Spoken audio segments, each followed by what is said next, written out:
So there is my semi-naked মাথা ছাড়া Honda CBR 150R. Thumbnail দেখেই নিশ্চয়ই মাথার ভিতর ঘুরতেছে যে কিভাবে করে, কেমনে কি বা পড়লো কিভাবে, কত কি ড্যামেজ হইলো বাইকের, অ্যান্ড লাস্টলি হয়তো বা আমার কিছু হয়েছে কিনা।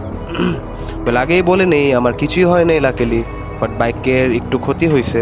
হেডলাইটের সাইডে স্ক্র্যাচেস পড়ছে, বডি কিটে স্ক্র্যাচেস পড়ছে, স্টিকারও দাগ পড়ছিল, আর উইংলেটটা ভাঙছিল যেটা নিউ কেনা হয়েছিল along with everything else. Basically বালুতে স্লিপ করে পড়ছিলাম। এনিওয়েজ, বাইকের এই অবস্থায় মেইন রোড দিয়ে গেলেই সার্জেন্ট কেস দিবে ফর শিওর। তাই let's take you guys with me কোলের চিপা চাপা দিয়ে to my destination. So let's go. ফার্স্টে ধানমন্ডি যাব, দেন ওইখান থেকে বাইকের সামনে পিছে সাইডে কালার করতে দিছি, ওগুলা লাগাতে যাব অ্যালং উইথ রাইট সাইডের স্টিকার্স। So let's role. গলির ভেতর দিয়ে গেলেও একটা সিগন্যাল তো ফেস করতেই হবে। সো দেখা যাক কি হয়।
সোবান বাগ দিয়ে মিরপুর রোডে উঠলাম।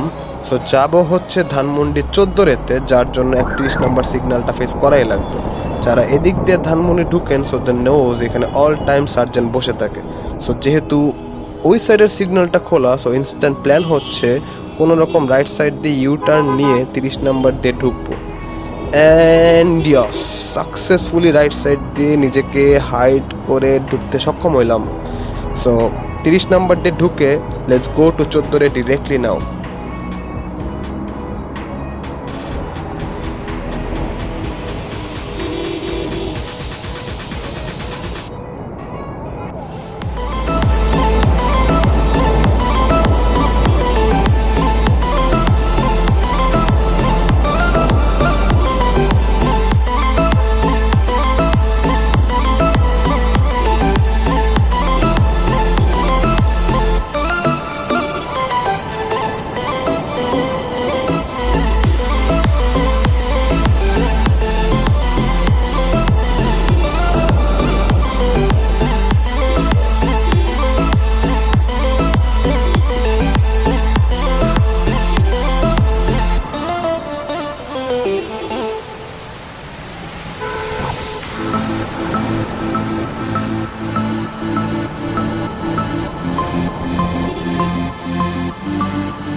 ধানমন্ডি 14 চলে আসছি।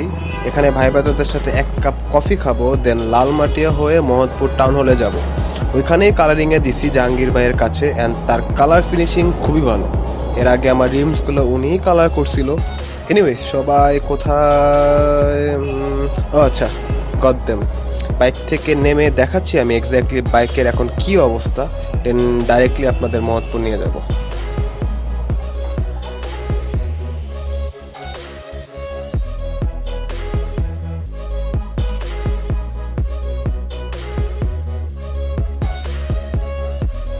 A few moments later.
Afterwards.